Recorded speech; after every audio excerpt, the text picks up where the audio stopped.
Pork loin is a lean and tough cut of meat. Is it possible to transform it into a tender, juicy, and flavorful steak? What is the best method to cook it? I'll show you the easiest way in a bit. First, I like to buy a piece of pork loin and cut it myself. I make approximately 1/4 inch thick slices, which is equal to 6 millimeters. I like to trim the fat for this recipe. Next, I introduce the meat mallet. This is the best tool to tenderize this meat. Pound the meat with the spiked side first, to break the tough muscle fiber. Then with the flat part, to stretch the meat.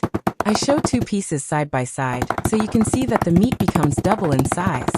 The thickness is about half of what it was, but as you may know, the meat will shrink a little when you cook it and gain some thickness back while remaining very tender. Remember, I said you can make the meat tender, juicy, and flavorful. Up to this point we have a tenderized meat. Next we'll see how to flavor it. I like to mix a few spices and enhance the taste of the steaks or cutlets. The quantities are listed above. So, I add the salt, pepper, onion salt, and garlic salt in a small bowl. The quantities I use are for 1.5 kilograms of meat I used in this video. In the ingredient list, I also show the quantity of spice, prorated for 500 grams of meat, in case you want to make less.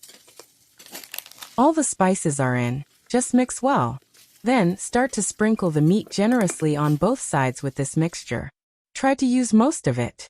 If you have some leftover, save it. You can use it on other meats as well as pork. This takes care of flavoring the meat. But what about the juiciness? Because if you cook the cutlets right now, they will be a little dry. The best way to lock in the flavor and juice is to leave the cutlets in the refrigerator overnight. I'm transferring the cutlets in a bowl and adding about 1 teaspoon of oil in between all of the pieces. This way they won't stick to each other and will be easier to remove from the bowl. The oil together with the salt help also to lock the moisture inside of the meat. Cover the bowl with food wrap and store it in the refrigerator. The best way to cook the cutlets is in a cast iron pan with a ribbed surface. You have to brush the pan with some oil and heat it well.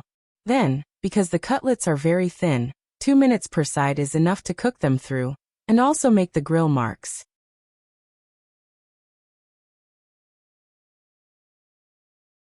I like to sprinkle the steaks with dried oregano at this point, because the heat of the pan helps release the flavor of this herb. Last but not least, I like to add a piece of butter on the hot steak. It will melt and add to the flavor and juiciness. Enjoy this with a healthy side of salad.